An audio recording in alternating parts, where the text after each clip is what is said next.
Everybody heard about what happened down at Trout Lake Park last week, right? Or they heard a version of it. The official story from the police. Their story. About the damage the freerunner did. And the people he hurt. All those cops who died. Well, I'll tell you, it's all bullshit. All of it. Everything they said about that night. You know how I know? 'Cause I was there when it happened.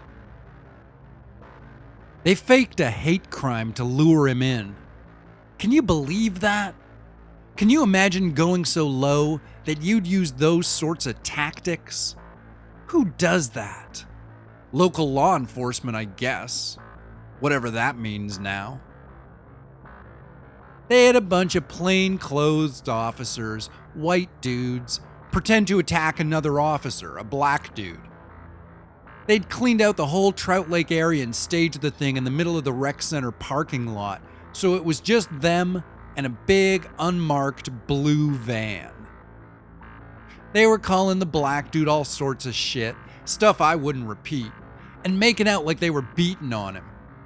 Meanwhile, there were like half a dozen cop cars lurking in the area, keeping an eye out and making sure no civilians ran into their sting by mistake. I was in the park. They must have missed me when they were cleaning out the area, 'cause I'd fallen asleep behind a big bush after drinking a couple of beer in the middle of the day. So, I watched the whole thing happen. The cops arrived, got into position, and then, I guess when they heard the freerunner had been spotted in the area, they started their gross little pantomime routine. So sure enough, the runner, he takes the bait and drops down out of the sky right where these guys are having their scuffle. But before he can do his thing, every cop, all the undercover ones, they all pull their guns. And the runner, he kind of laughs. He's like, "All this for me?" But then they open up the big blue van and they show who they got with them. Remember a couple of years ago when that dude gave himself electrical powers and went on a killing spree, did like 15 people before they took him down? Tyler Jacob Calvin. Big, tall, hairless fucker with scars all over his face and hands. Of course, now his bald head is covered in all those spooky prison tattoos. It was a blur from where I was, but I saw some photos of him in the paper, and it looked like a lot of white pride shit to me. I did a little time in a correctional facility myself a few years back, and I remember seeing some guys with tattoos like that. Guys a fucking neo-Nazi or alt-right or whatever they call themselves now. He'd been locked up. That's what we'd all been told. But now he was standing there, in Trout Lake Park, with a bunch of cops. And he's not in a prison jumpsuit neither. He's in civilian clothes, like jeans and a t-shirt. I heard him say something to the runner about how the cops are going to give him, like, better accommodations in exchange for his helping them out with their problem. And then they had one of those things. You know, a superhero battle. Like in the movies. But in real life, it's not like in the movies. It's like an earthquake and a lightning storm and a gunfight. All happening at once. Calvin, he could generate this, like, a field of white lightning around himself and then direct it outward. The first one took the runner full on, straight in the face, and sent the dude flying head over heels like 30 feet. He landed hard and was struggling to get back up. There was all this smoke coming up off of him, like he was burning on a barbecue. Calvin thought that was real funny, but when he tried to hit the runner again, the runner somehow managed to scamper out of the way right at the last moment. The lightning tore up a bunch of grass and filled the air with the smell of burning dirt. You ever smelled scorched earth? It's not just something people say, it's a real thing. when the flash of the heat is so intense that you can smell the actual dirt burning. Puts off this thick smoke that tastes bitter as hell. I smelled that one other time in my life when a buddy of mine used a stick of dynamite to blow up his neighbor's lawnmower. But that's not what I'm talking about today. Anyway, from that point on, it got real heavy. One dude throwing lightning, another dude dancing around the lightning, and caught in the middle of it was the cops. Calvin burned the half dozen of them pretty quick, just caught in the crossfire. I guess we know now that 3 of them died from it, and then there were the 6 others. The cops, of course, they tried to put those deaths on the runner, but they're the ones who turned loose an uncontrollable serial killer with electrical powers. What? You think that shit ain't gonna come back to bite you in your ass? I heard that in prison, they make him wear a tinfoil jumpsuit, so that way, if he tries to use his powers, it just shorts out and fries him instead. I don't really get how that would work. It sounds stupid to me. Once Calvin was really tossing the lightning around, and a few men had died, the backup cops in their cop cars all came screaming in, guns drawn and sirens blaring, and then it got really messy. I crawled down onto my belly and tried to squirm away to get some cover behind a big rock. I think that's all that saved me. The cops were firing their guns at both the runner and the dude they'd set loose, and they couldn't hit shit. The runner was moving too fast, and Calvin's electrical field made the bullets veer off all crazy, which I guess is how 3 cops got tagged by each other.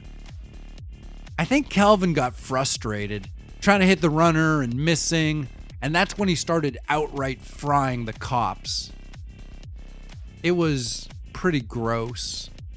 He just reached out with his hands and took their lives. Most of them just hit the ground, still twitching as their bodies burned. But one of the dudes full-on exploded. I didn't even know lightning could really do that. And Calvin, man, he thought that was real funny. Then he started hitting the cop cars too. And they were going up like firecrackers, except, they were massive machines of metal and gasoline. So maybe more like bombs going off. The police who were still able to move were running wild and scared for their lives, and who could blame them? Their guns couldn't do anything, and this guy they'd released clearly had a real hard-on for killing cops. Somewhere in the midst of all that carnage, the runner got through. He'd caught a couple of bullets himself by that time. He was fast, but there was just no avoiding it. Between the strays going all over from the electricity and the cops actually shooting at him, eventually a few had to land. I'm sure if he could have thrown something, he would have, but Calvin's shield was blocking all the projectiles, like in a video game. So the runner had to walk up to him, in the process taking a couple of good hits of lightning straight to his face. His skin was burning, his clothes were on fire, and even still, the runner just walked up to that guy and reached through the electrical shield thing. Even from where I was, I could see the smoke coming off of the runner's arm. The lightning was burning him down to his bones. But he got through. He managed to reach his arm through the electrical field, grab Calvin by his throat, and slam the dude onto the ground so hard half his teeth came out. No lie, I found one later. Sold it online for $2,000. Crazy lucky, but really, the real luck was that I didn't catch a bullet or one of those lightning bolts. Anyway, soon as the runner put the guy down on the ground, the whole thing was over. Ambulances and fire trucks and more cops were coming, and the cops who were there were either dead or in shock. Nobody was saying shit. Those few cops who were left, they'd just had their lives saved, and on some level, I know they knew it. The runner, he didn't have to stay to fight that guy, to clean up their mess. He could have just left. He could have just kept running. But they tried to use his better nature against him and wound up being saved by it. That's what you call that dramatic irony shit. The runner took off after that. I don't know how he did it. His one arm looked totally fucked up to me, like it was just hanging off his side. I heard those rumors that he goes into a healing state when he gets home that can patch all that up.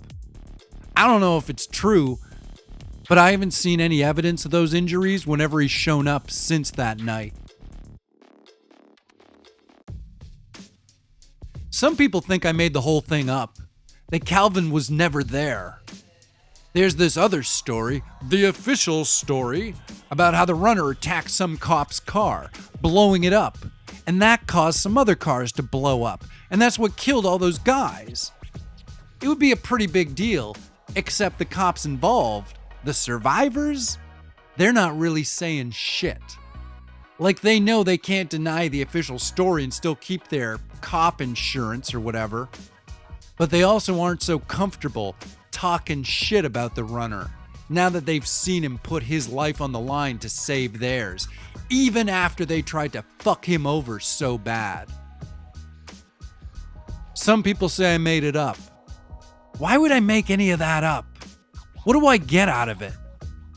Christ, it was terrifying. I'm not proud of that. How scared I was. The way I hugged the earth as the air around me shook with violence. It was a really bad time. I got no reason to lie about any of that. Unlike the cops, who got a whole lot of reasons to lie. I was scared and helpless. You think I like feeling that way?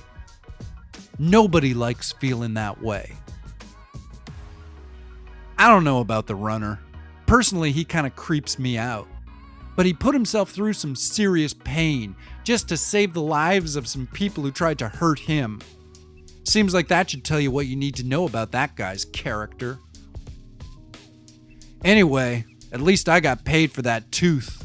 I spent the $2,000 I made to buy what I thought was a super intelligent cat, but it turned out to just be a mutant rat with a heroin habit. I've tried 6 times to get the little guy clean, but it's just, when he looks up at you with all those beady little eyes, how do you say no to that face?